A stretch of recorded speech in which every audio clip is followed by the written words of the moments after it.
بالبنت دي وبنعرف ان اسمها شاو، وبتدخل البيت ده والجو بيمطر وبتقعد وبيجي الشاب اللي مش في وعيه ده وبنعرف ان اسمه باي، وبتفضل تصوت علشان يسيبها بس بيديها سلسله ياشين وبيحصل بينهم علاقه. وتاني يوم بتصحى وبيشوف ان في جرح على كتفها وبتسيبه وتمشي. وبنشوف واحده اسمها تشين بتكون قاعده مع جده شياو وبتسالها امتى هترجع حفيدتها، وبتيجي شاو وجدتها بتطلب منها تنظف وبتدخل وبتروح وراها تشين وبتعرفها انها استنتها يتعشوا سوا وما جاتش وان هدومها متبهدله، وبتسالها كانت فين، فبترد عليها ان الدنيا مطرت واتبهدلت. وبتشوف علامه في رقبه شياو وبتفهم انها كانت مع راجل، فبترد عليها ان بيتها محتاج تعديلات والميه بتدخل كل ما بتمطر. وبتسالها عن رايها في واحد اسمه شو وغني، فبترد عليها انها بتفكر تشتغل في المدينه بس خايفه على جدتها، وبتعرض عليها تخلي بالها منها. فبترد عليها ان سكان المدينه شايفينهم فلاحين، وبتديها 1000 يوان وبتعرفها انها تديها اكتر لما تشتغل. فبتوافق وبتحضنها وبتقع منها سلسله اليشم ومش بتاخد بالها. وبنشوف عربيه وبيجي باي للمساعد بتاعه وبيطلب منه يدور على بنت معاها سلسله اليشم اللي هي إلسا عيلتهم، وبيبص للمكان اللي كان معاها فيه. وبنشوف شياو وهي ماشيه وبتوقف عربيه وبتركب وبتكون عربيه باي، فبيسالها المساعد لو مش عارفه هي مع مين وان دي مش عربيه اجره، فبتعتذر وبتيجي تنزل بيوقفها وبيسالها رايحه فين، فبتقول له في سرها ان شكله مألوف، وبتطلع له ورقه فيها العنوان وبيعرف انها رايحه فندق جيتينج، وبتعرفه انها رايحه تشتغل. والمساعد بيسالها لو ما تعرفش مين اللي جنبها، وباي بيوقفه وبيطلب منه يروح الفندق وبتشكره وبتتفرج على جمال المدينه وبتتخض وبتخبط فيه، وبيشم ريحتها وبيفتكر البنت اللي كانت معاه وبيسالها انت منين، فبتكذب عليه وبتعرفه انها من بلد تانية اسمها داو. وبيوصلوا للفندق وبتشكره وبتنزل، وبينزل بعدها وبيسال المساعد لو لقوا البنت، فبيقول له لا وبيطلب منه يدور عليها في اسرع وقت. وبتدخل شياو الفندق وهي مبسوطه وبتقابل صاحبتها مي، فبتسلم عليها وبتعرفها انها تشتغل عامله نظافه ولازم تكون ذكيه والمرتب كويس. وبتروح معاها وبتعرفها على المدير اللي اسمه تشو وبيسالها عن اسمها وسنها وبيمسك ايديها فبتبعده وبتساله لو ده الانترفيو. ومي بتاخده على جنب وبتعرفه انها جايه من الريف ومش فاهمه ولازم يعلمها درس. وشياو بتلاقي ست عجوزه واقعه وبتروح تطمن عليها، وبيجي باي والمساعد بتاعه بيعرفوا انها جايه تشتغل وبتقومها وبتسالها انت كويسه. وبتيجي مي وبتعرف الست انهم مش بيساعدوا المسنين، وبتطلب من شياو تركز على شغلها، فبترد عليها انها وقعت وبيتكلموا تشو انها نصابه، فبترد عليه الست انها مش نصابه وكانت هنا، وبيعرفها انها مش هتقدر تتحمل فلوس الفندق وبيطلب من الامن ياخدوها، فبتساله لو دي الطريقه اللي بيعاملوا بيها ضيوفهم، وبتمشي وبيفضل يتريق عليها. وبترد عليه شياو انه ما يحكمش على المظهر، فبيسالها انت ليكي راي هنا، انا اللي ليا الكلمه الاولى والاخيره. وبيتكلم باي انه قال ان الكلمه هنا ليه هو، فبيعرفه انه سوء تفاهم وهو الرئيس والكلمه كلمته، فبتفهم انه المدير وغلطت لما فكرت ان هو سواق واكيد مش هيشغلها. وبيتكلم باي ان اهم حاجه يعاملوا الضيوف كويس، وبيبص لشياو وبيعرفها انهم عايزين موظفين زيها، فبتشكره وبيمشي. وبيعرفها تشو انها هتكون عامله نظافه، وبتاخدها مي وبيمشوا. وبنشوفها وهي مع مي وتشو وبيشربوها كام كاس، وبتعرفها ان لولا المدير تشو ما كانتش اتقبلت ولازم تشكره، فبيبص لها وبيفضل يتكلم معاها. وبتحط لها مي حاجه في المشروب وبتطلب منها تشربه علشان توديها ترتاح، وبتشرب فبيغمى عليها وبيسندوها وبتطلب منه فلوس وبيديها وبتسيبها له وبتمشي. وبيجي يقرب منها بتعض وبتجري، وفي نفس الوقت بيوصل باي وبيطلب من المساعد يدور على البنت، وبيخبط في شياو وبيلاقي تشو جاي وراها وبيساله بيعمل ايه، فبيرد عليه انها سرقت مشروبات، فبيشيل شياو وبيعرفه انه هيصفي حسابه معاه بعدين. وبيدخلها اوضه وبيجي يمشي بتمسكه، فبيفتكر الجرح اللي على ايد البنت اللي كانت معاه، وبيجي يشوف بتضربه فبيبعد وبيسال ليه ريحتها نفس ريحه البنت، وبيطلب دكتور يجي يشوفها. وبيروح تشو لمي وبيعرفها انها عضته ولازم يخلوا بالهم لان المدير لو عرف هيطرده، وان البنت لو فتحت بقها هيطردها. وبتصحى تاني يوم وبتلاقي نفسها لابسه روب وبتفتكر تشو، وبتقوم تمسك الفازه وبتقرب من الحمام، وبتروح عند جدتها وتشين بتحط لها اكل، وبتلاقي سلسله اليشم وبتمسكها، وبتعرف ان عيله باي عندهم زيها. وبيدخل المساعد وبتساله هو مين، فبيشوف السلسله وبيطلب منها تيجي معاهم بيت الرئيس. وبنرجع عند شياو وبيخرج باي وبيمسك ايديها وبيعرفها انه انقذها ولو دي جزاته. وبتقعد وبيعرفها انها كانت متخدره وهو جاب لها دكتور والجرسونه غيرت لها هدومها، فبتركز على ايده وبتفتكر الشخص اللي كان معاها وبتعرف ان هو، فبتساله مين انت، وبيرن موبايله وبيعرف انهم لقوا البنت وهي تحت، فبيرد انه نازل. وبتساله لو متجوز، فبيرد انها ملهاش دعوه، وبتزقه وبتشتمه وتمشي. وبتسمع من الموظفين ان مرات الرئيس جت وانه محبش قبل كده، وبنشوفه وهو ماسك ورد ومستنيها، والموظفين بيتكلموا. وبتدخل الحربوقه تشان وشياو بتقع قدامهم وبتتصدم لما بتشوفها، وبتجري وبيقدم لها الورد وبتشكره. وشياو بتشتم فيه وبتقول انها صاحبتها ومش هتسيبها تنخدع فيه، وبتاخدها من ايديها وبتقف معاها وبتعرفها ان الرئيس مش كويس، فبترد عليها ان الاغنياء مش كويسين، فبتسالها لو بتحبه، وبترد عليها انها بتحبه وبتقول في سرها بتحب فلوسه اكتر. وبتكمل كلامها انها كان نفسها في زوج صالح وبتمشي. وبتروح لباي وبيسال نفسه ليه شكلها متغير، وبتديه السلسله ويعرفها ان في اليوم ده راح زياره وحد خدره وحصل اللي حصل، وبيطمنها انه هيعمل لها اللي هي عايزاه. وبتفهم انه ادى السلسله لشياو، وبتفتكر لما دخلت تجري يومها وراحت وراها، وبتفهم انها كانت معاه بس دلوقتي هو ملكها. وبتعمل نفسها بتعيط وبتعرفوا انها من بلد محافظه ولو ما اتجوزهاش هتموت نفسها، فبيرد انه هيتجوزها وبتحضنه. وبتروح لشياو وبتديها تورته وبتعتذر لها انها كلمتها وحش، وبتعرفها انه كان بيعمل مشروع في قريتهم وحبوا بعض من اول نظره وانه كويس واكيد فهمته غلط، فبتبارك لها وبتقول لنفسها انها مش هتحكي لها اللي حصل. وبنشوف باي وهو بيوديها بيته وبتنبهر بجمال جماله، وبتساله لو في اكبر من ده زي اللي فيه بسين، فبيرد عليها ان ده اللي عايش فيه، لو مش حابه تقدر تعيش لوحدها. فبتجيب ورا وبتعرفه انها هتعيش معاه، وبتقرب منه فبيستغرب ان دي مش ريحه البنت اللي كانت معاه، وبيبعدها عنه بيعرفها ان وراه شغل، ولو احتاجت حاجه تعرف الخدم وبيمشي. وبيجيله المساعد فبيطلب منه يتحرى عن المدير تشو لانه خدر موظفه في الفندق، وبيطلب منه ما يعرفش حد فبيوافق ويمشي. وبنروح عند شاو وبتكلم جدتها وبتطمنها انها شغاله وهتزورها كل اسبوع، ولما يكون معاها فلوس هينقلوا في البلد، وبتقفل معاها ونور الحمام بينطفي عليها. وبيجي تشو وبتضربه فبيقيد النور وبتعتذر له انها اتخضت، فبيطلب منها تنظف كل حمامات الفندق يا اما يطردها الصبح، وبيمشي. وبيقول لنفسه حرمه سعرانه ايديها تقيله. وبيدخل باي اوضته يغير هدومه وبيسمع صوت في الحمام، فبيروح وبيلاقيها نايمه وبيصحيها وبتفكر انها بتحلم، وبتساله ليه حلمت بيه، فبيقول في سره انها لطيفه، وبتقرصه وبيقرصها والمساعد بيجي مخضوض، وبتتاكد انها مش في حلم، وبتقوم تعتذر له فبيسالها هي ليه هنا لحد دلوقتي، وبتعرفه ان تشو خلاها تنظف الحمامات بدل ما يطردها، فبيطلب من المساعد يجيب له تشو. وبيجي تشو بيساله ليه عمل كده في الموظفه، وان المفروض الحمام يتنظف قبل 8 ويكون في عمال تانيين، فبيرد عليه انهم في اجازه وهو خلاها تنظف بدلهم، وانها مجرد بنت من الريف، فبيرد عليه ان مفيش فرق ولازم يتعامل باحترام، وبيعينها مسؤوله التدبير المنزلي، وبتشكره. فبيمشي تشو وبتمشي وراه. وتاني يوم بتيجي الحربوقه تشان وبتسمع من الموظفين ان باي رقه واحده من قسم التنظيف اسمها تشاو، فبتفضل تشتمها انها قدامها عامله حبيبتها وفي ظهرها عايزه تخطف حبيبها. وبنشوف شياو وهي داخله اوضه وبيكون فيها باي بيلبس، فبتصرخ وبتعرفه انه المفروض في اجتماع وتديله روب يستر بيه نفسه، فبيطلب منها تقفل الباب وبيعرفها انه مش نظيف، فبتعتذر وبتيجي تاخده فبيحضنها. والحربوقه تشان بتيجي تخبط وبتفتح وبيكون مكتب باي ومش بيكون موجود، فبتسال المساعد وبيعرفها انه في اوضته، وبيروح يفتح لها وبيكون مقفول. وبتيجي شياو وتمشي فبيشدها وبيقرب منها وبيلاقي ان ريحتها نفس ريحه البنت اللي كانت معاه، وبيسالها لو عندها جرح في كتفها فمش بترد عليه، وبترجع تاخد الروب وبيلاقي بطاقتها، وبيعرفها انها مش من منطقه داو، وبيسالها تاني عندك جرح في كتفك، والمساعد بيعرف تشين ان دي اوضته، وشياو بتقول له لا، وبتطلب منه يسيبها تمشي. وبتيجي تمشي فبتسمع صوت تشين وبتقول لنفسها انها ممكن تفهمها غلط، وبتستخبى وبتدخل الحربوقه وبتعرفه انها لوحدها، وبتطلب منه يتغدى معاها، فبيعرفها ان عنده شغل، وبتطلب منه يبات معاها فبيرفض. فبتروح عشان تختار له كرافته وبيفتح الدولاب ناحيه شياو وبيطلع واحده وبيعرفها ان مفيش حاجه، وبياخد تشين وبتطلب منه يجي لها وبيوافق. وبتمشي وبتخرج شياو وبتمشي وبتيجي ترجع له الحربوقه علشان تساله عن الاكل اللي بيحبه، وبتشوف شياو خارجه من عنده فبتستخبى وبتفضل تتوعد لها. وبيشوفها تشو وبيسالها لو جايه للرئيس، فبترد عليه انها شافته وبتعرفه انها عايزه تحكي له حاجه عنه، وبتقول له ان شياو بتشتكي الباي منه ولازم يعلمها الادب، فبيرد انها معاها حق وهيروح لها دلوقتي وبيمشي. وتاني يوم تشو بياخدها للمخزن وبيرن عليها واحد صاحبها اسمه جون، وبيطلب منها يتغدوا بعد الشغل فبتوافق، وبينادلها فبتقفل وبتعرفه انها هتخلص شغلها ولازم تنظف اوضه المدير، فبيرد عليها انها لازم تسمع كلامه، فبتروح تدخل الحاجه اوضه التخزين وبيقفل عليها، وبتفضل تستغيث فبيرمي المفتاح وبيمشي. وبيدخل باي اوضته وبيلاقي عامله نظافه وبيسالها على شياو، وبتعرفه ان المدير تشو طلب منها تودي حاجات غرفه التجميد بس هدومها لسه هنا، فبيمشي. وبنروح عند شياو وبتكون محبوسه، وبيدخل باي وبتقول مش عايزاك تتجوز، فبيسالها قالت ايه وبيغمى عليها، وبيقول لها المساعد انها محظوظه باهتمام الرئيس بيها، فبيبص له وبيسكت. وبيجي تشو فبيعرفه انها كانت هتموت ولازم ياخد باله قبل ما يقفل الباب، وده اخر انذار ليه، وبيمشي. وبيسالها باي لو كويسه فبتطمنه، وبيجي جون وبتجري عليه وبيكح باي وبيعرفها جون انه سمع باللي حصل لها، فبتطمنه ان المدير انقذها، وبتعرفهم على بعض وبتقول له ان جون الوحيد اللي دخل كليه في قريتهم، فبيطلب منها يروحوا يتغدوا، وبيعزم باي يجي معاهم، فبتعرفه انه متجوز، وبتيجي تديله الجاكيت بتاعه بيرفض، فبيعرفه جون انه هيديها الجاكيت وبيمشوا. وبيطلب من المساعد يقفل مواعيد الرجوع للسكن واخرهم 9، فبيوافق وبيمشي. وبنشوفها مع جون وبيقول لها ان المدير مهتم بيكي، فبتعرفه انه خاطب، وبيعرفها ان تشين طلعت بره القريه، فبتعرفه انها خطيبه باي، وبيطلب منها يروحوا السينما وبتوافق. وبتلاقي مسج ان اخرها 9، فبيعرفها انهم هيروحوا اخر الاسبوع. وبنروح عند تشين وبتسمع ان باي جه، وبتروح له وبتساله لو جعان، فبيقول لها لا، وبيبعدها عنه فبتحاول تغريه. وبيشوف الجرح اللي على كتفها وبيسال نفسه لو هي فعلا، وبيسالها على الجرح فبتعرفه انها قديمه. وبنشوف فلاش باك ليها وهي بتعمل جرح زي اللي عند الشاو، وبنرجع للواقع وبيسالها عن ريحه البرفان اللي حطته وهي معاه، فبتعرفه انها جابت جديد ومش فاكره اسمه، فبيبعدها عنه بيعرفها انه عنده شغل وبيمشي. وبترن على الشاو وبتسالها عن البرفان بتاعها، فبترد عليها انها معاها لو عايزه، وبتعرفها انها هتقابلها بكره تاخده منها. وبتروح لها تاني يوم وبتجيب لها حاجات معاها، وبتعرفها ان جون سال عليها، وبتطلب منها يتعشوا سوا، فبتعرفها ان جون بيحبها وممكن يتجوزوا، وتسيب شغلها. فبترد عليها انها مش بتفكر في كده وعايزه تشتغل وتنقل بجدتها البلد، وبتعرفها انها بريئه وبتاخد الحاجه وبتستاذن وبتمشي. وبعدها بنشوف شياو وهي قاعده على باب اوضه باي، وبيجي وهو مش واعي، وبتعرفه انها جابت له اكل عشان تشكره، فبيسيبها وبيكون هيقع عليها، وبتدخله اوضته، وبتعرفه انه لما ياكل هيفوق، فبيشدها وبيسالها لو عندها جرح في كتفها وليه هي والبنت اللي انقذته نفس الريحه، وبيقرب منها وبتفوق لنفسها، وبتعرفه انه متجوز وبتمشي. وبيسال نفسه لو وقع في حبها بجد، وبتخرج وبيشوفها تشو وبيصورها، وبيبعت الصور لتشين وبيعرفها انها خارجه من اوضه الرئيس واكيد اغرته، فبتتغاظ وبتتوعد لها. وتاني يوم شياو بتشوفه وبتعمل نفسها مش شايفاه، والمساعد بيعرفه، فبينادي عليها وبيسالها ليه عامله مش سامعاه، فبتعرفه انها مش سامعاه،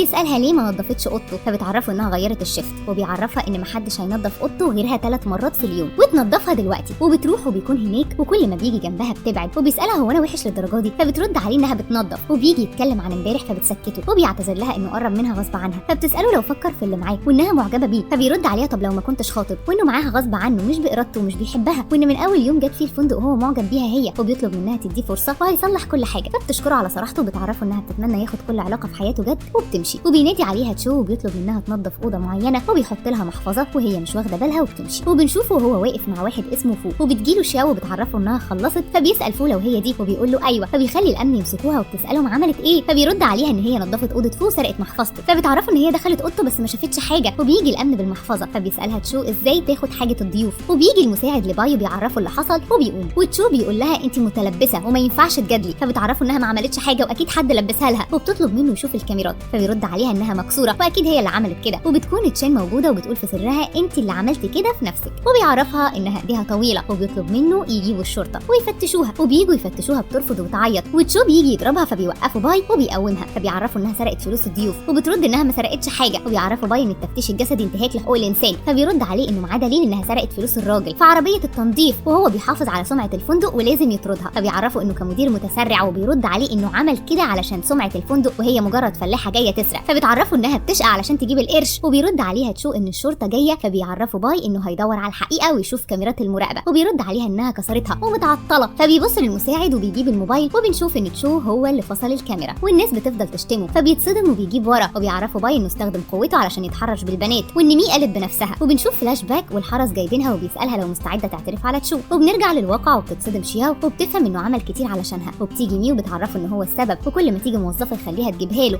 فبيشتمها وبيعرفوا باي انه مطرود، فبيرجع وبيطلب منه يديه فرصه تانية، فبيخلي الامن ياخدوهم، وشياو بتشكره فبيعرفها انها بريئه وهو واثق فيها، وبيجي جون وبيطمن عليها وبتساله عرف ازاي، فبيرد عليها انها رنت عليه وسمع صوت دوشه، وبتعرفه انها رنت بالغلط، وبيعرض عليها باي ياخدها المستشفى، فبتشكره وبياخدها جون وبتطلب تاخد اجازه، فبيرفض والمساعد بيعرفه انها تعبانه ولازم ترتاح، فبيوافق وهو زعلان وبيمشي، وبيشوفها وهي مع جون وبيغير عليها، والحربوقه تشين بتتوعد لها وبترن عليها وبتسالها لو فاضيه، وبتطلب منها تجيلها البيت، وبنشوفها مع جون وبيطمن عليها وبيسالها لو تشين رنت عليها عشان تنظف لها، فبتقول له ايوه عشان المربيه واخده اجازه، وبيعرفها انها اتغيرت والمفروض انهم اصحاب، فبترد عليها انها عارفه بشغلها ولازم تشتغل اكتر علشان تجيب جدتها البلد، فبيسالها لو بتحب مديرها، وبترد عليه انه خطيب تشين، وبيرن موبايلها وبتعرفه انها هتمشي وبتودعه، وبتروح لها وبتسلم على الخدامه وبتوريها المطبخ، وبنشوف تشين وبتشاور لها وبتنزل وبتروح لها، وبتعرفها شياو ان اهلها بعتوا لها حاجات ومش عارفين يوصلوا لها، فبترد عليها انها بتبعت لهم فلوس كل شهر ومش هتعرف ترجع، وان باي عرض عليها الجواز وهي مش هتقدر تعرفه انها صاحبتها، وبتطلب منها ما تزعلش، فبترد عليها انها فاهماها، وبتعرفها ان الخدامه واخده اجازه فعشان كده طلبت منها تيجي تنظف لها، فبتطمنها، وبتيجي واحده ست وتشين بتسالها لو هي الخدامه وبتسخر منها، فبتسالها لو هي العروسه اللي جابها باي، وبتطلب منها تشين تنظف بعد ما تطبخ وبتمشي، وشياو بتقعد الست وبتطمن عليها، فبتعرفها انها اول مره تشوفها، وبترد عليها انها موظفه في الفندق، فبتسالها لو تعرف باي، وبترد عليها انه المدير، وبتقاطعهم تشين وبتعرفهم انهم هنا للشغل، فبتطلب منها شياو تقعد وهي هتشتغل بدلها، فبتسالها عن اسمها وبتعرفها انها تتمنى تجوزها ابنها، وبتروح تنظف، وبتخلص وبتعرفها انها هتمشي، وبتسالها لو هتيجي معاها، فبتعرفها انها مستنيه ابنها وهتعرفها عليه قريب، وبتستاذن وتمشي، وبتيجي تشين وبتسالها ليه ما مشيتش وقاعده على الكنبه، بتعرفها انها تطردها، وبتقومها، وبيجي باي وبيسالها بتعمل ايه وانها مامته، فبتتصدم وبتعتذر لها، وامه بتساله دي اللي هتتجوزها، والحربوقه بتقول له يا جوزي، فبترد عليها انه مش جوزها، وبيطلب منها تطلع فوق، وبيقعد امه وبتساله دي اللي جايبها، وبتعرفه انها مش بتحبها، وبتطلب منه يمشيها ويديها فلوس، فبيطمنها انه هيحل الموضوع، وبتمشي وبيروح وراها، وبيروح لتشين وبتفضل تعتذر له انها ما تقصدش وخايفه تخسره، فبيقول لها نتكلم بعدين، وبتساله لو نسي انه قال لها هيكون مسؤول عنها، فبيطلب منها تعتذر لامه بعدين، وبتيجي تقرب منه بيبعدها وبيعرفها انه مشغول وبيمشي، وبتقعد تهري وتنكت في نفسها، وتاني يوم بتيجي عربيه باي وبتنزل امه، والمساعد بيعرفها ان المدير مش هنا، فبترد عليه انها جايه لمرات ابنها، وبيعرفها انها في البيت مش هنا، فبتعرفه انها جايه تشوف عروسه تانية، وبتدخل فبيكلم باي وبيحكي له، وبتقابل شياو وبتسلم عليها وتعرفها انها هنا في الشغل والمدير كويس، فبتسالها لو اسمه باي، فبتقول لها ايوه محدش يقدر يكلمه، فبترد عليها ان محدش يقدر بس انا اقدر اكلمه، وبتسالها لو متجوزه او مرتبطه، فبتقول لها لا، وبتفرح وبتقول لها انها هتعرفها بابنها وهتوافق لما تشوفه، فبترفض وبتسالها لو بتحب، وبتيجي المديره وبنعرف ان اسمها ليو، وبتسالها بتعمل ايه، وبتشوف الست وبتطردها، وبتعرف شياو ان الضيوف جايين ولازم تنجر، وبترد عليها ان الملايات مش نظيفه، فبتقول لها ان طالما ما فيهاش حاجه تتفرش عادي، فبترفض وبتمشي تجيب غيرهم، بتمنعها وبتعرفها تسمع كلامها وتروح تفرش دول، وبتدخل ام باي وبتعرفها ان الغلط غلطها وما ينفعش يفرشوا ملايات قديمه، فبتسالها ليو انت مين علشان تعرفين الصح من الغلط، وبترد عليها انها ام باي، فبتسخر منها وبتتريق، وبتعرفها ان الرئيس لو عرف بكلامها هيزعلها، وبترد عليها انها لو مش مصدقه ترن عليها، فبتسالها لو فاكره انها تقدر تشوفه وقت ما هي عايزه، وبيجي باي وبيقول لها معاكي حق، فبتعرفه ليو انها انتحلت شخصيه والدته، وبيسال امه ما عرفتوش ليه انها جايه، فبتعرفه انها بتفرش ملايات قديمه، فبيطلب منها تمشي وهيحاسبها بعدين، وبتعرفه امها عليه على اساس انه ما يعرفهاش، وبيرقيها لمسؤوله مدير التدبير المنزلي، وبتشكر امه فبتعرض عليهم يتجوزوا ويكتبوا الكتاب بكره، فبتشكرها وبتمشي وبتعرفه ان الغلط عليه وبتمشي. وتاني يوم ناس كتير بتكون عايزه تتغدى معاها، وبيجي باي وبيشوفهم وبيتغاظ، وبيعرفوا المساعد انها دلوقتي مديره والناس بتحبها، وبيتقدم لها كتير للخطوبه، فبيتغاظ ويمشي. وبعدها بيجي له المساعد وبيعرفه انها خدت اجازه، فبيساله راحت فين، وبيرد عليه انها في ديت، وبيتصدم، وبيروحوا المكان اللي هي فيه وبتكون مع جون، وبتخرج وبتيجي تدخل السينما. بيطلب من المساعد يلغي الافلام اللي في السينما النهارده، وبيوافق، وبيرن على حد يطلب منه يخليها تشتغل اوفر تايم،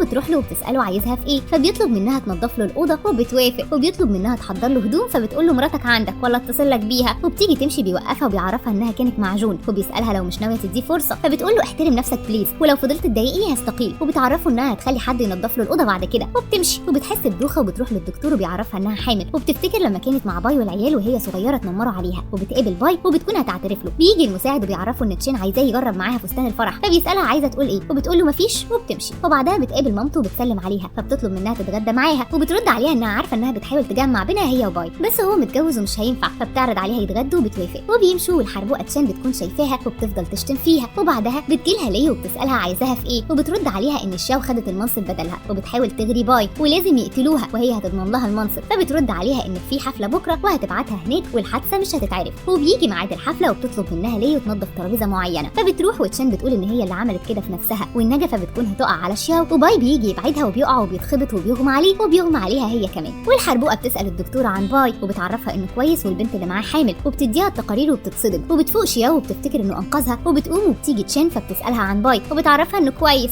وبتيجي تروح له بتمنعها وبتعرفها انها حامل وما قالتلهاش، وبتسالها مين ابوه وانه لازم ينزل، فبترفض وبتعرفها انها هتشيل مسؤوليته. وبتيجي الدكتوره وبتعرفهم انه فاق، وبتروح وبيسالها لو كويسه، والحربوقه بتقطع اسمها من التقرير وبتدخل تعرفه انها حامل، وبتقرب منه وبتمشي شياو وبتطلب منه يعملوا الفرح قبل ما بطنها تكبر، وبتضحك ضحكه خبيثه. وبعدها بنشوف شياو بتقابل باي وبتغير طريقها، فبيناديلها وبيسالها ليه بتتهرب منه، فبتساله لو الجرح لسه بيوجعه، وبيقول لها كويس انك فاكره، مش ناويه تعزميني على وجبه وتشكريني، فبترد عليه انه ما عندوش وقت، وبيعرفها انه فاضي النهارده، والمساعد بيعرفه ان في اجتماع، فبيقول له الغيه، وبيطلب منها يمشوا. وليو بتشوفهم وبتعرف تشين، وبنشوفها وهي معاه في المطعم وبيطلب منها تشرب، فبترفض، فبيقول لها كلي، وبتيجي تاكل نفسها بتغم عليها، فبيطلب منها يروح المستشفى، وبترفض. وبتيجي تشين وبتساله هو ليه هنا، وبتطلب منه يجي يتغدى معاها هي وابنها، وبتعرفها شياو ما تفهمش غلط لانه كان هيوديها المستشفى ونفسها بتغم عليها تاني، فبتعرفها تشين انها في اول حملها كانت كده، فبيسالها انت حامل، وبتعرفها الحربوقه انهم لما كانوا في المستشفى شافت تقرير حملها وبتبارك لها، فبيسالها مين ابو الطفل، وبتتوتر فبيشدها وبيسالها لو تشوف، وبتقول له لا، فبيسالها تاني مين ابوه، وبيجي جون وبيقول له انا، وبيعرفوا انهم كانوا مع بعض فتره طويله وطبيعي تحمل وفرحهم قريب، وبيسالها عشان يتاكد، فبتاكد على كلامه وبياخدها ويمشي. وبنشوفها مع جون وبتشكره وبتساله ليه جه، فبيعرفها ان تشين رنت عليه وقالت له عن حملها وجه ينصحها تنزل الطفل، فبترفض وبيسالها لو ابو الطفل السبب، وبتقول له لا، وبتعرفه انها هتربيه، فبيعرض عليها الجواز ويربوه سوا، فبتعتذر له انها مش هتقدر، فبيسالها مين ابوه علشان يخليه يشيل المسؤوليه، فبتشكره وبتعرفه انها هتربيه وبتمشي. وبيسال نفسه لو مش عارفه مشاعره. وبنشوف باي وهو نايم وبتيجي تشين تقرب منه، فبيناديها باسم شياو، وبيلاقيها مش هي، فبيبعدها وبيطردها، وبتطلع ترن على حد وبتطلب منه يقتل شياو، والمساعد بيسمعها وبيدخل يعرف باي اللي سمعه، فبيتصدم. وبنشوف شياو وهي ماشيه في الشارع وبتقول لابنها ان ابوه عرف بحملها ولو فضلت في الفندق هتتكشف، وبتقرر تستقيل وتشوف شغل تاني، وبيرن تليفونها وبيكون باي وبيسالها هي فين، فبترد عليه انها في الشارع، بيعرفها انه شايفها وبيطلب منها ما تتحركش، وبتشوفه بتكون عربيه هتخبطها فبيلحقها وبيقع على الرصيف، وبيساله المساعد لو هو كويس، فبيطلب منه يشوف العربيه دي ويطلب الاسعاف، وبيشوف الجرح اللي على كتفها وبيفتكر انها البنت اللي كانت معاه، وبيروحوا المستشفى وبيدخلوها عمليات، وبيطلب من الدكتوره تخلي بالها، فبتطمنه انها تنقذها. وبعدها بنشوفه وهو قاعد جنبها وبتفوق وبيسالها منين الجرح اللي على كتفها، فبتعمل نفسها عبيطه وبيعرفها انه سالها وانكرت، وبيسالها بتخبي ليه اليوم ده، فبتقطعه وبتعرفه انها كانت حادثه، فبيسالها يعني انت مش تشين صح، فبتقول له مش انت وهي كنتوا بتحبوا بعض بقالكوا كتير، فبيعرفها انها جات له بسلسله يشم وقالت ان هي اللي كانت معاه، فبتتصدم وبيعرفها انه سابها لها، فبترد عليه انها روحت غيرت هدومها وما شافتش حاجه، وبتساله يعني يقصد ان تشين كان معاها السلسله بتاعته، وقالت له انها كانت معاه، فبيقول لها اه، وبيسالها عن الطفل اللي في بطنها انه ابنه، وبتقول له اه، فبيحضنها وبيعرفها انه كان حاسس ان هي البنت، فبتساله لو غبي، وبيعرفها ان تشين السبب في الحادثه، فبتتصدم وبيوعدها ان محدش هيقرب منها، فبتحضنه. وتاني يوم بتيجي عربيه باي وبينزل منها هو وشياو وامه، والمساعد بيعرفه ان تشين بتعمل مشاكل من الصبح، فبيدخلوا وبتروح له بتعرفه انها حامل في ابنه ولو ما اتجوزهاش هتنزله، فبيقول لها تعالي نروح المستشفى ونتاكد، فبتبعد ايديها عنه وبتشاور له على شياو ان هي هي اللي اغرته، وبتنادي على الناس يتفرجوا على شاو اللي اغرت الرئيس عشان تترقى، وبتتمسكن ان هي حامل وعايز يطردها وهتموت، فبيعرفها باي انهم لازم ينهوا المهزله دي، فبتطلع له سلسله اليشم وانه قال هيكون مسؤول عنها ولازم يتجوزها، فبيرد عليها انها استخدمت وانتحلت شخصيه شاو ودي ارث عائلته وخساره فيها، وبتسالها شاو ليه عملت كده وانها اعز اصحابها، فبترد عليها انها كانت هتتجوز الرئيس وهي خدت منها كل حاجه، فبتسالها هو ده اهم من صداقتنا، فبتضحك وبتعرفها انها هتقتلها، وبتيجي تقرب منها فبيبعدها باي، والامن بيمسكوها وبيطلب منهم يسلموها للشرطه وتاخد جزائها، وامه بتسالهم ايه اللي بيحصل، فبيرد عليها ان تشان مش حامل وشاو هي اللي حامل في ابنه، فبتفرح وبتعرفها انها حبتها من اول يوم شافتها فيه، وبيعتذر لشاو وبيعرفها انه بيحبها وهيحطها في عينيه، وبياخد من المساعد علبه خاتم الجواز، وبينزل على ركبته وبيسالها تتجوزيني يا مزتي، فبتهز راسها بالموافقه وبتدي ايديها، وبيلبسها الخاتم وبيحضنها ويقعدوا يهزروا سوا، وكده بيخلص المسلسل.